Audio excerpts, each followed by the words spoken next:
So ইনুসের বিদায় ঘণ্টা বেজে গেছে, ইনুসকে বিদায় নিতে হবে।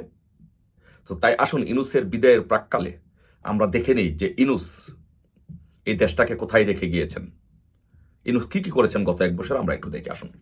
প্রথমে যদি আমরা যেতে চাই যে ইনুসের যে প্রিয় গ্রামীণ ব্যাংক, সেই গ্রামীণে যেতে চাই।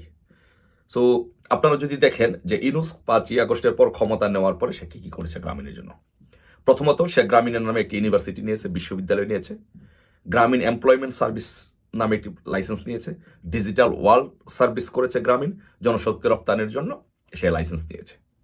এখন একটা দেশের রাষ্ট্রপ্রধান হয়ে এই প্রতিষ্ঠানগুলো তার নিজের প্রতিষ্ঠানের নামে এই লাইসেন্সগুলো নিতে পারে কিনা, আপনি যে কাউকে জিজ্ঞাসা করবেন সবাই বলবে this is conflict of interest, সে এটা করতে পারে না। শেখ হাসিনা করেছে বা অন্যের পূর্বের কেউ এগুলো করেছে? কেউ করে নাই। তার মানে হচ্ছে সম্পূর্ণ রাষ্ট্রীয় যন্ত্রকে ব্যবহার করে তার ব্যক্তিগত তার প্রতিষ্ঠানের জন্য সে সুযোগ সুবিধা নিয়েছে। তারপরে আসুন আমরা দেখি যে আরেকটি বিষয় দেখি যে আদালত কিন্তু তার বিরুদ্ধে রায় দিয়েছিল যে তাকে, তার বিরুদ্ধে না, তার রায় দিয়েছিল তাকে যে 666 কোটি টাকা তাকে রাষ্ট্রকে কর দিতে হবে। কিন্তু সে ক্ষমতা নেওয়ার পরে এই 666 কোটি টাকা সে মওকুফ করে নিয়েছে। তার মানে কি? তার মানে সে রাষ্ট্রকে, রাষ্ট্রীয় ক্ষমতা ব্যবহার করে রাষ্ট্রের প্রধান হয়ে রাষ্ট্রকে 666 কোটি টাকা বঞ্চিত করেছে। এটি কার টাকা? এটি আমার টাকা, আপনার টাকা, এদেশের গরিব জনগোষ্ঠীর টাকা। তারপরে আসুন আপনার তার স্বজনপ্রীতি দেখি, তার স্বজনপ্রীতির নমুনা দেখি যে উন্নয়ন বরাদ্দের জন্য 1,12,000 কোটি টাকার উন্নয়ন বরাদ্দ হয়েছে। সেইখান থেকে 50%-এর উপরে সে তার নিজস্ব এলাকায় সে বরাদ্দ দিয়েছে। তার মানে দেশের পুরা দেশকে বঞ্চিত করে সে তার নিজের এলাকার জন্য সেই বরাদ্দগুলো দিয়েছে। তারপরে যদি আরো স্বজনপ্রীতির নমুনা আমরা দেখি তাহলে দেখবো যে তার যে উপদেষ্টা, স্বাস্থ্য উপদেষ্টা নূরজাহান বেগম, সে তার গ্রামীণের নূরজাহান বেগমকে এখানে এনে স্বাস্থ্য উপদেষ্টা করেছে। তার আপন ভাতিজাকে প্রেস উইংসে চাকরি দিয়েছে, প্রেস সেক্রেটারি করেছে। এসডিজি মুখ্য সমন্বয়ক হিসাবে তার গ্রামীণের লামিয়া মোর্শেদকে, ইনুসেন্টারের লামিয়া মোর্শেদকে এনে নিয়োগ দিয়েছে। তার মানে বর্তমান সরকারটাকে তার একটা ব্যক্তিগত সরকার, একটা গ্রামীণ সরকার করে ফেলেছে। এই হচ্ছে 1 বছরের তার অর্জনের মধ্যে অন্যতম স্বজনপ্রীতির অংশ। তারপরে আসুন আমরা কথা বলি যে তার ক্ষমতায় থাকা নিয়ে সে কি কি করেছে। আপনারা জানেন যে বাংলাদেশে গণতন্ত্রের জন্য সবাই আন্দোলন সংগ্রাম করেছে, কিন্তু সেই গণতন্ত্রকে সে নিজ হাতে গলা টিপে হত্যা করে সে ক্ষমতায় থাকার জন্য কিংস পার্টি করেছে, এনসিপি তৈরি করেছে। এটা সবাই এটা নিয়ে প্রশ্ন করেছে যে এনসিপিকে তৈরি করে, কিংস পার্টি তৈরি করে সে ক্ষমতায় থাকতে চায়। তারপরে আসুন আমি বিচারালয় নিয়ে কথা বলতে চাই যে আপনারা জানেন যে বাংলাদেশের রাষ্ট্রের কতগুলো প্রতিষ্ঠানের মধ্যে বিচার বিভাগ হচ্ছে একটা বড় প্রতিষ্ঠান। সেই প্রতিষ্ঠানে আপনারা জানেন যে অতি সাম্প্রতিককালে 18 জন বিচারককে বাধ্যতামূলক বেআইনিভাবে অবসর দেওয়া হয়েছে। আপনারা কি দেখেছেন? আপনারা কি জানেন যে অতীত ইতিহাসে এরকম ধরনের বড় কোনো ঘটনা ঘটেছে যে একসাথে 18 জন বিচারপতিকে জোর করে বাধ্যতামূলক অবসর দেওয়া হয়েছে? এগুলো দেখেছেন? আপনারা কি কখনো অতীতে দেখেছেন একজন চিফ জাস্টিসকে মপ করে তাকে ক্ষমতা থেকে, তার চেয়ার থেকে তাকে সরিয়ে দেওয়া হয়েছে? এরকম ইতিহাসকে আপনারা দেখেছেন? আপনারা কি দেখেছেন কখনো যে স্কুলের শিক্ষককে জোর করে মপ করে তাদের পদ থেকে অধ্যক্ষদেরকে সরিয়ে দেওয়া হয়েছে, বিশ্ববিদ্যালয়ের ভিসিদেরকে সরিয়ে দেওয়া হয়েছে, বিচারপতিদেরকে সরিয়ে দেওয়া হয়েছে? এগুলো আপনারা কখনো দেখেছেন ইতিহাসে? বাংলাদেশে এগুলো কখনো, ইতিহাসে এগুলোর কখনো নজির নেই। এই নজিরগুলো বাংলাদেশে স্থাপন করেছে। তারপরে আপনারা যদি দেখি যে সাবেক প্রধান বিচারপতি খায়রুল হককে গ্রেপ্তার করা হয়েছে। কিসের উপরে গ্রেপ্তার করা হয়েছে? তাকে গ্রেপ্তার করা হয়েছে হত্যা মামলায়। আচ্ছা, প্রধান বিচারপতি খায়রুল হককে যদি গ্রেপ্তার করতে হয় তাহলে তার বিরুদ্ধে যে অভিযোগ হতে পারে সেটি হচ্ছে যে সে রায় দিয়েছে, রায় জালিয়াতি করেছে বলেন বা দলীয় রায় দিয়েছে, সঠিক রায় দেয়নি, এই কারণে তাকে আপনারা গ্রেপ্তার করতে পারেন। কিন্তু প্রধান বিচারপতিকে আপনি হত্যা মামলায় গ্রেপ্তার করতে পারেন না। এদেশের একটি শিশু বাচ্চা, রাষ্ট্রের একটি শিশু বাচ্চা পর্যন্ত জানে যে প্রধান বিচারপতি খায়রুল হককে যে হত্যা মামলায় গ্রেপ্তার করা হয়েছে সেটি বেআইনি। তাহলে আপনারা কি করলেন?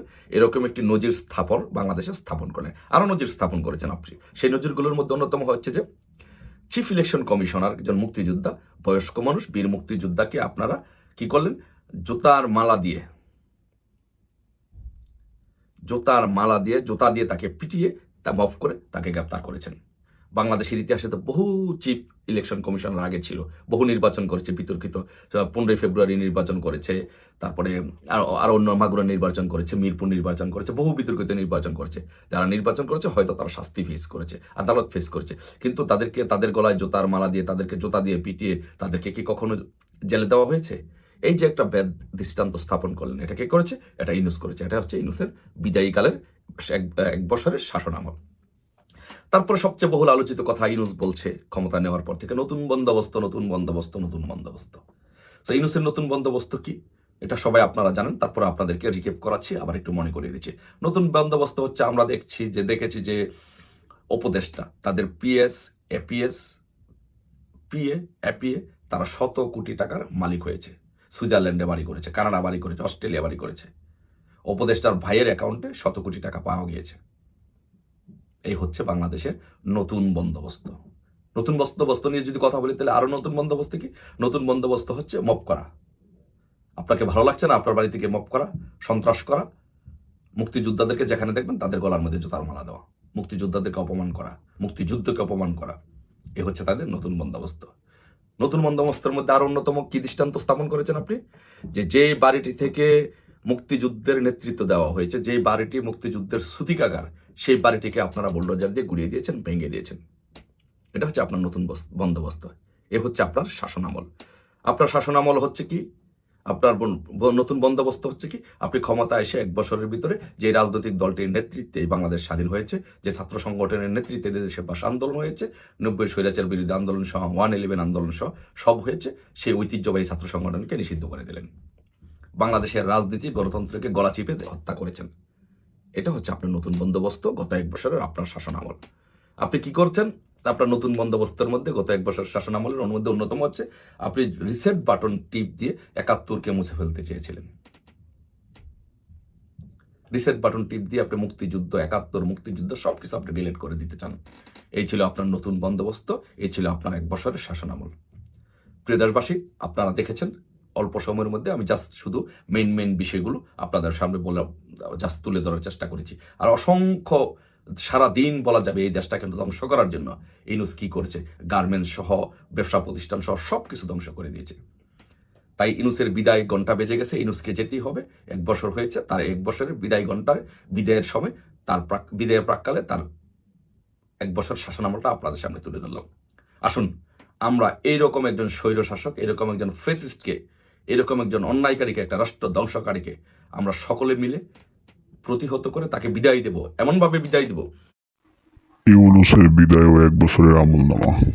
যে বা পৃথিবীর ইতিহাসে কেউ যেন এরকম স্বৈরশাসক হওয়ার সাহস না পায়। সেইভাবে তাকে এখান থেকে বিদায় করতে হবে। সেই জন্য প্রস্তুতি নিতে হবে, সকলকে ঐক্যবদ্ধ থাকতে হবে এবং সকলকে এখানে ভূমিকা রাখতে হবে। আসুন সকলে মিলে ঐক্যবদ্ধভাবে তাকে এখান থেকে প্রতিহত করি, তাকে এখান থেকে বিদায় করি। সবাই ভালো থাকবেন। জয় বাংলা, জয় বঙ্গবন্ধু।